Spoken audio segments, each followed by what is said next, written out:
तो देखिए, कहानी आपने 100% बचपन में सुनी होगी। ये कहानी उस गरीब किसान की है जो एक दिन अपने बेटे और अपने गधे के साथ अपने खेत की ओर जा रहा था।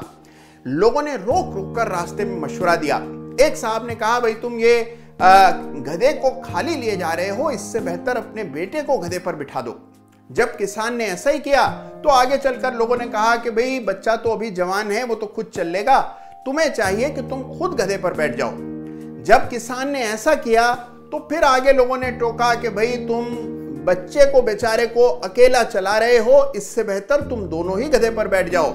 किसान जब ऐसा करने लगा तो लोगों ने कहा कि भाई ये तो पशु के साथ उत्पीड़न हो रहा है, गधा बेजुबान है तो तुम उसका फायदा उठा रहे हो। उकता कर किसान ने गधे को एक बड़े से बांस से बांध दिया और दोनों बेचारे किसान और उसके बेटे ने गधे को टांग करके अपने खेत तक ले आए। अगर देखिए आप भी जमाने भर की बात इसी तरह सुनते रहेंगे तो हश्र आपका भी वही होगा जो उस मजलूम किसान का हुआ था।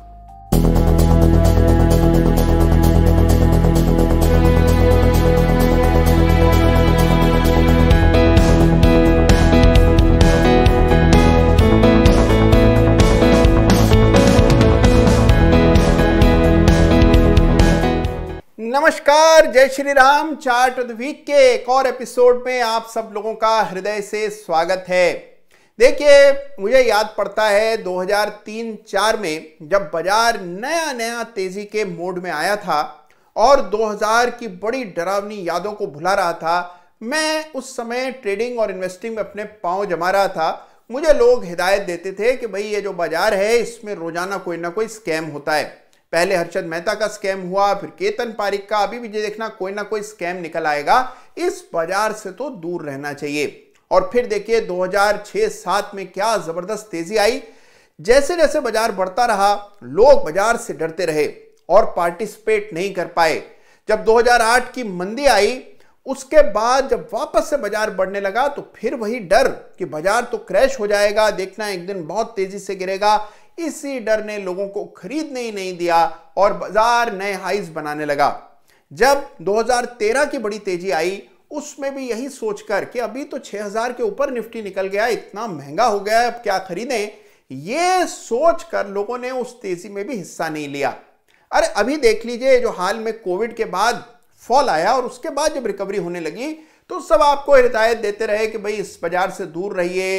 देखिए पी इतना बड़ा हुआ है, कहां शेयर्स के चक्कर में पड़ रहे हैं, देखना बड़ी जबरदस्त गिरावट आएगी और पूरी अर्थव्यवस्था तो ठप हो रखी है, ये सुनने को मिलता था। तो देखिए जमाने भर की बातें अगर आप सुनते रहेंगे और पूरी राय शुमारी करेंगे खरीदारी करने से पहले तो आप खरीद ही नहीं सकते हैं। देखिए इंपॉर्टेंट चीज यह है कि ट्रेडिंग अपने विवेक से, अपनी बुद्धि से की जाती है और उसके लिए जरूरी है कि आपको खुद चार्ट्स देखने की काबिलियत अपने अंदर लानी है। और यही मकसद है चार्ट ऑफ द वीक का, जिसमें लगातार हर सप्ताह जो चार्ट मुझे सबसे जबरदस्त लगता है वो मैं आपके सामने रखता हूं। और केवल वही चार्ट नहीं, उसके पीछे का तर्क, उसके पीछे का एनालिसिस भी आपके सामने रखता हूं। और इसको सुनकर, देखकर आपको खुद चार्ट्स देखने आ जाते हैं, खुद से आप स्टॉक्स पसंद करने लगते हैं और यह भी जान जाते हैं कि कहां किस शेयर से निकलना जरूरी है। तो चार्ट ऑफ द वीक की मुहिम जारी है और इस सप्ताह भी बदस्तूर दो जबरदस्त चार्ट्स मैं आपके लिए लेकर के आया हूं। आइए देखते हैं। तो आइए सबसे पहले जानते हैं इस सप्ताह का chart of the week runners up share कौन सा है। देखिए chart of the week runners up की धूम पूरे देश में है। लोग मुझे चार्ट ऑफ द वीक के जितने सुझाव भेजते हैं उतने ही सुझाव chart of the week runners up के लिए भी भेजते हैं। तो देखिए इस सप्ताह का chart of the week runners up share बहुत ही जबरदस्त है। स्टॉक का नाम है ब्लू डार्ट एक्सप्रेस लिमिटेड। जी हां, वही ब्लू डार्ट जिसके कोरियर आपको लगातार मिलते रहते हैं। जब भी कोई क्रेडिट कार्ड, पासपोर्ट, इस तरह का विशेष दस्तावेज आपके घर आता है तो आमतौर पर वो ब्लू डार्ट के जरिए ही आपको प्राप्त होता है। अब देखिए आप में से जिन लोगों का हृदय थोड़ा कमजोर है उनको मेरी सख्त चेतावनी है कि इस कंपनी का पी रेशो न देखें, कहीं ऐसा ना हो कि आपको दिल का दौरा पड़ जाए। तो इसी के लिए देखिए चेतावनी दे रहा हूं कि पी रेशो न देखें। और फिर भी मान लीजिए पी रेशो की चिंता आपको सताए जा रही है तो आपको चाहिए कि पीई को श्रद्धांजलि देते हुए जो मैंने वीडियो हाल में बनाया है, एक नजर उस वीडियो को देखिएगा। देखिए चार्ट बहुत जबरदस्त है, बड़ा ब्रेकआउट चार्ट पर आता हुआ आपको दिख रहा है साफ। और देखिए इस चार्ट पर जो अगला बड़ा रेजिस्टेंस दिखता है वो लगभग 7500 के इर्द गिर्द है। तो ये चार्ट है ब्लू डार्ट एक्सप्रेस का, लॉजिस्टिक्स शेयर्स में वापस से हमें जबरदस्त मूव आता हुआ दिख रहा है। और ये चार्ट मैंने चुना है इस सप्ताह बतौर chart of the week runners. और देखिए अब आते हैं इस सप्ताह के चार्ट ऑफ द वीक पर। बहुत जबरदस्त स्टॉक को इस सप्ताह मैंने चार्ट ऑफ द वीक चुना है और कई सारी उसकी वजह है जो मैं अभी आपको बताऊंगा। Chart of the week stock इस सप्ताह है मेघ मनी ऑर्गेनिक्स लिमिटेड। मेघ मनी ऑर्गेनिक्स लिमिटेड जो कि एक रसायन बनाने वाली कंपनी है, इसको चुना है इस सप्ताह बतौर चार्ट ऑफ द वीक। अब देखिए इस कंपनी में काफी कुछ चल रहा है। एक बड़ा डीमर्जर होने वाला है जिसमें इस कंपनी के दो हिस्से हो जाएंगे और दोनों हिस्से अलग अलग होकर के लिस्ट होंगे। इस कंपनी के चार्ट को देखें तो यहां पर आपको एक बहुत ही बढ़िया ब्रेकआउट इस सप्ताह चार्ट पर आता हुआ दिखाई पड़ा। जबरदस्त वॉल्यूम हो रहे हैं और लेवल्स भी बहुत खास निकल करके आ रहे हैं। तो देखिए इस कंपनी में जबरदस्त ट्रांसफॉर्मेशन चल रहा है। 3 अलग अलग कारोबार हैं, उनको अलग तरह से व्यवस्थित कंपनी करने जा रही है और यह प्रक्रिया अब चल रही है, परमिशंस की देरी है। तो देखिए मेक मनी ऑर्गेनिक्स को इस सप्ताह मैंने चार्ट ऑफ द वीक चुना है और इसकी कुछ खास दमदार वजह है।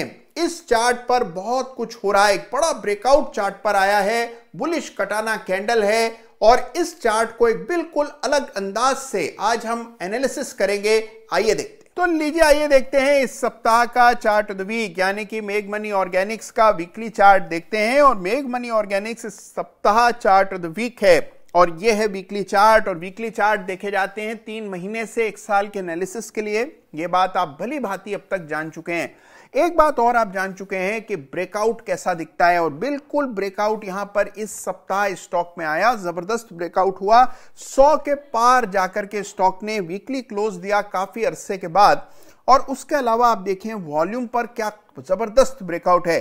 तो प्राइस पर जहां बुलिश कटाना कैंडल है, वॉल्यूम का ब्रेकआउट भी कुछ कम नहीं है। वॉल्यूम की कैंडल इस तरह की है जिस तरह की कैंडल आखिरी बार इस चार्ट पर 2017 में दिखाई दी थी। तो हमने देखा कि लगभग 3 बरस के बाद जाकर के उस तरह का बड़ा प्राइस और वॉल्यूम का ब्रेकआउट इस चार्ट पर देखने को मिल रहा है।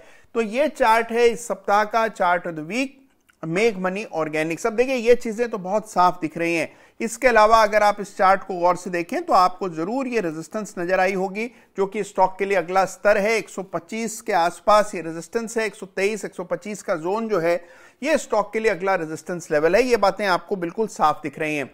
लेकिन मैंने इस चार्ट को क्यों चुना है चार्ट ऑफ द वीक, जबकि कई सारे और ऐसे चार्ट्स हैं जिनमें बड़े ब्रेकआउट से सप्ताह दर्ज हुए।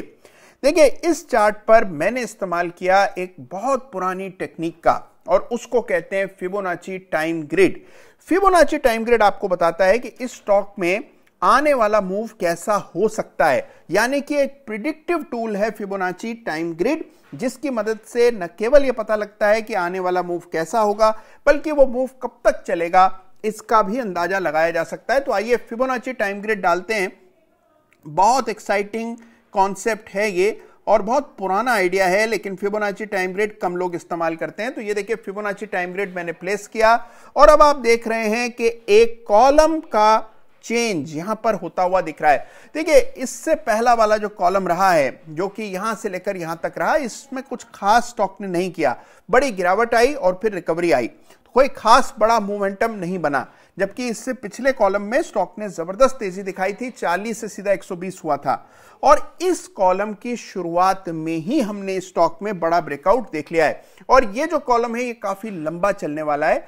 तो ये जो कॉलम है इसकी लेंथ इन दोनों कॉलम्स के सम के जितनी बड़ी होगी, जितना बड़ा ये कालखंड है लगभग उतना ही बड़ा कालखंड स्टॉक में आने वाले समय में आपको देखने को मिलेगा। तो ये चार्ट है मेक मनी ऑर्गेनिक्स का और इसको हमने देखा फिबोनाची टाइम ग्रिड के जरिए। 122 से लेकर 125 की जो रेजिस्टेंस है, जैसे ही स्टॉक इन लेवल्स को निकाल लेता है इसमें आपको बड़ी लंबी तेजी देखने की संभावना है। तो इस वजह से मेक मनी ऑर्गेनिक्स को चुना है मैंने इस सप्ताह चार्ट ऑफ द वीक तो आपने देखा कि किस तरह फिबोनाची टाइम ग्रिड के इस्तेमाल से हमने पहचाना कि स्टॉक का टाइम अब बदलने वाला है। तो देखिए, अब ये जो कालखंड इस शेयर के लिए शुरू हुआ है, ये लगभग 5 बरस तक चलेगा। बड़ा ब्रेकआउट चार्ट पर आता हुआ दिख रहा है और ये स्टॉक इस सप्ताह का chart of the week share है। और वैसे भी केमिकल स्टॉक्स धूम मचा रहे हैं, लगातार बाजार को आउट परफॉर्म कर रही हैं रसायन बनाने वाली कंपनीज। और देखिए, इस कंपनी का डीमर्जर भी अब करीब आ रहा है। डीमर्जर के बाद 2 अलग कंपनियां होंगी और बड़ी वैल्यू अनलॉकिंग इस शेयर में होती हुई आपको नजर आएगी। तो मेक मनी ऑर्गेनिक्स को इस सप्ताह मैंने चार्ट ऑफ द वीक चुना है। तो देखिए, इस सप्ताह का चार्ट ऑफ द वीक आपको कैसा लगा मुझे जरूर बताइएगा। चार्ट्स को स्टडी कीजिएगा, फिबोनाची टाइम ग्रिड का इस्तेमाल करने का भी प्रयास जरूर कीजिएगा और अपने कमेंट्स मुझ तक जरूर पहुंचाइएगा। और देखिए, आइंदा जब आप शेयर खरीदें तो एग्जिट पोल मत कीजिएगा। कभी अपने ब्रोकर से पूछने बैठ जाएं, तो कभी अपने पड़ोस वाली आंटी से, तो कभी अपने मित्र से, तो कभी अपने चचेरे भाई से जिन्होंने लाखों रुपए शेयर बाजार में गंवाए हैं। आपको किसी से राय शुमारी करने की जरूरत नहीं है। खुद से चार्ट देखना जाने और खुद अपना निवेश करें, जिससे कि आपको पता हो कि कहां खरीदना है, कहां स्टॉप लॉस रखना है, कैसा निवेश करना चाहिए और आपका हाल उन किसान भाई साहब की तरह न हो जाए। तो अपना ख्याल रखिएगा और चार्ट स्टडी करते रहिएगा। जय हिंद, नमस्कार।